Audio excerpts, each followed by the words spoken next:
lovely hot breakfast and the opportunity to observe dawn from the Eastern Distributor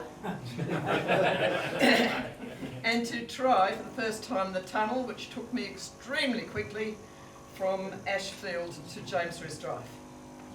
Where is the rest of that tunnel? I live at La Perouse. I want to get on the tunnel at La Perouse and come straight here. Just no doubt coming shortly. Well, lady and gentlemen, I'm a mere planning lawyer in this room, but I have building credibility. I'm the daughter of a builder and married to, for a long time, a teacher and practitioner of pest control. So we know all about termites at our house. Talking today about good news.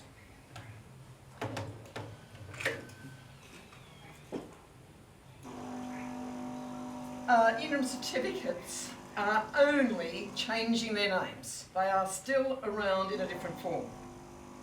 It's a renaming only. You can still have staged occupation of buildings.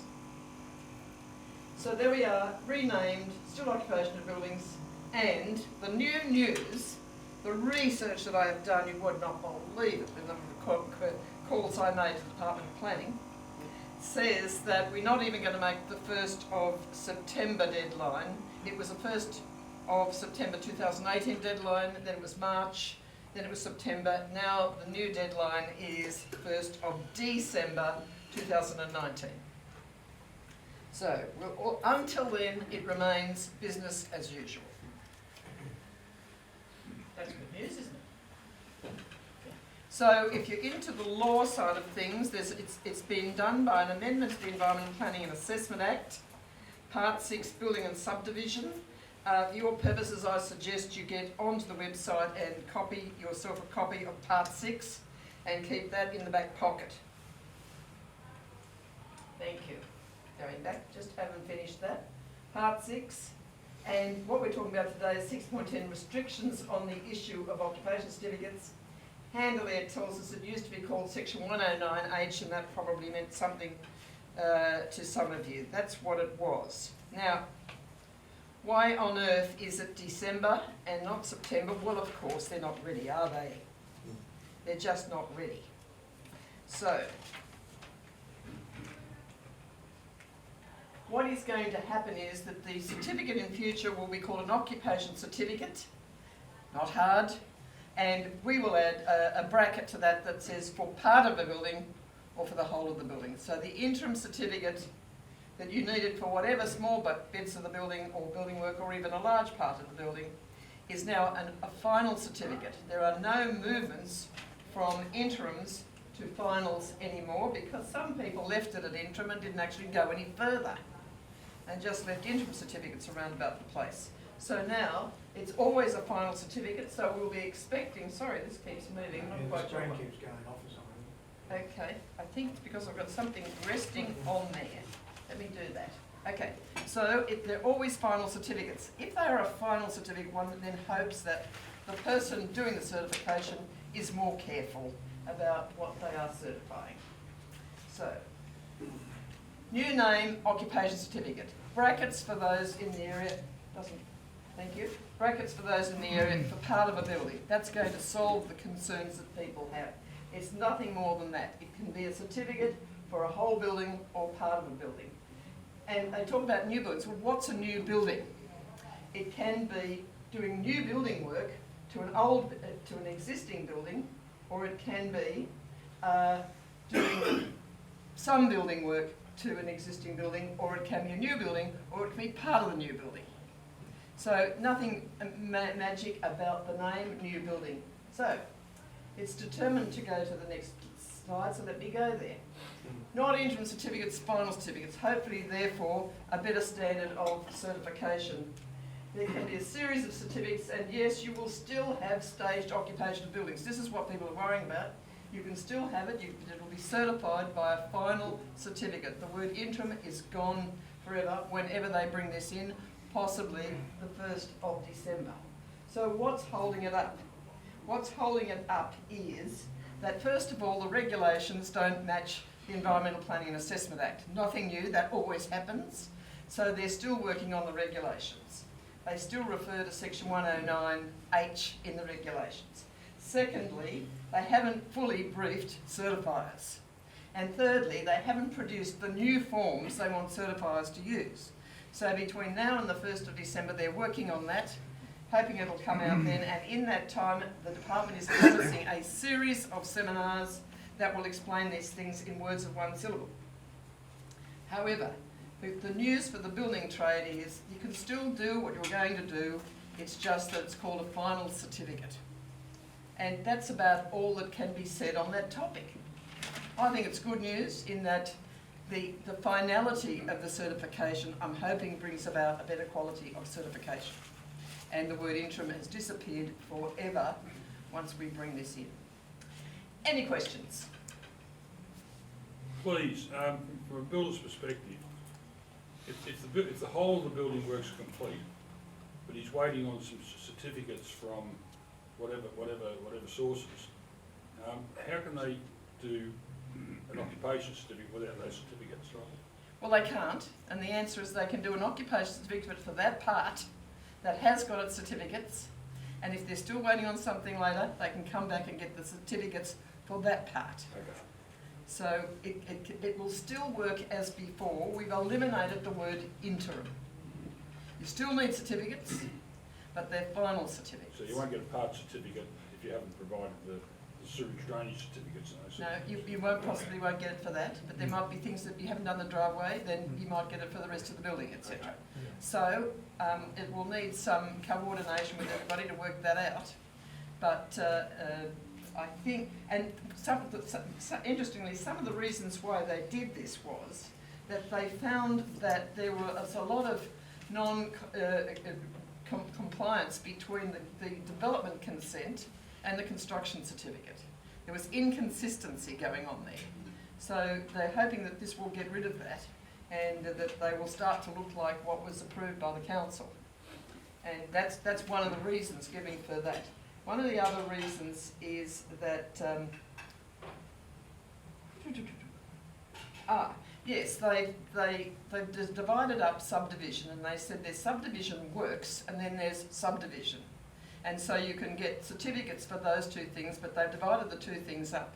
So subdivision works might be a bit like site works, earthworks. And so there's a number of different certificates will come out of this. That's the new one. And the other thing is what they've promised is an education program, a stakeholder consultation. I think you might have done that by now. And so they might tell us in the next round of education what the stakeholders were saying and concerned about. And that will still take place. And the forms, there will be new forms. So new forms have not yet arrived.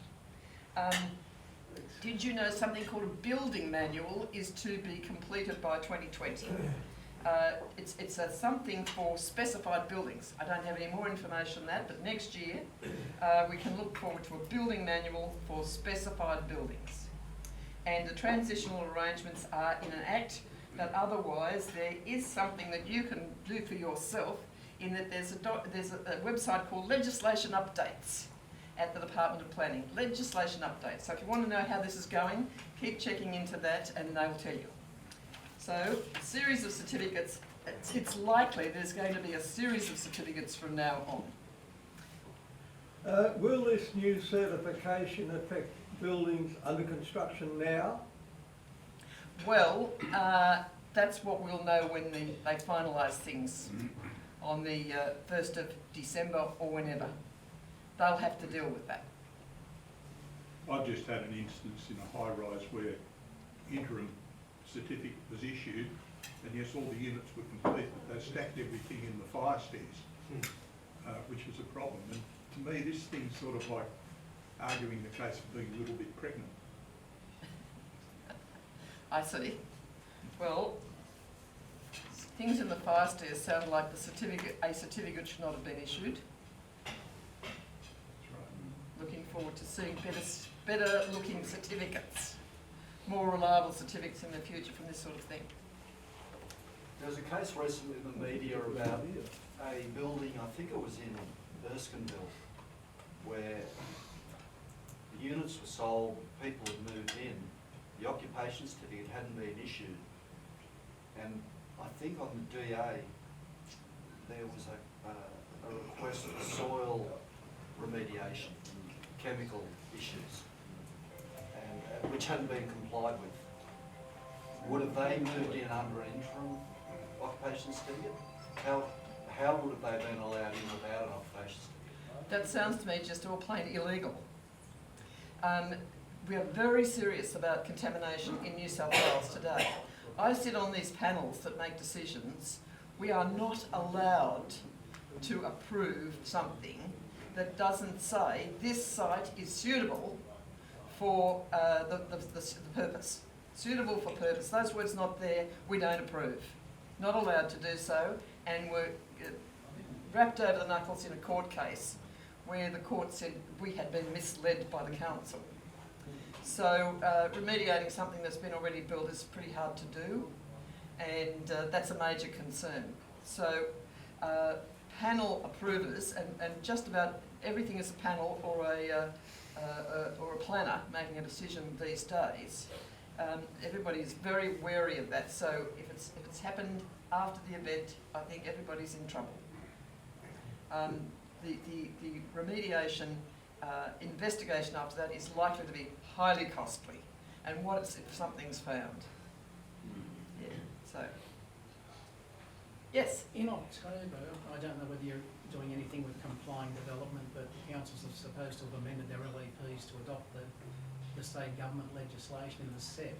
So a certifier will be able to certify complying development for, as I should say, multi-unit complying development, not ordinary homes. Are you on any of those panels? I'm not on panels that make decisions about legislation. I'm on local council panels that approves development, or I'm on the state council, the state panel for approving development over 30 million.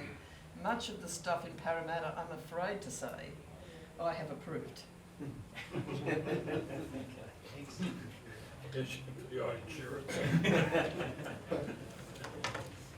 So, now David said you might also like some helpful hints on how to deal with councils. Now, I got into the council area in 1974. We called ourselves local government lawyers, and now we call ourselves environmental lawyers. I hope there's a difference. So here we are. Okay, this is for everybody that deals with the council. The first rule is give them nothing but your undivided attention when they speak. The next one is hand them nothing except the prescribed fee and the prescribed form. Never, ever criticise or complain in any way about anything, and if you need to do that, blame a computer. Theirs or yours, it doesn't matter. And finally,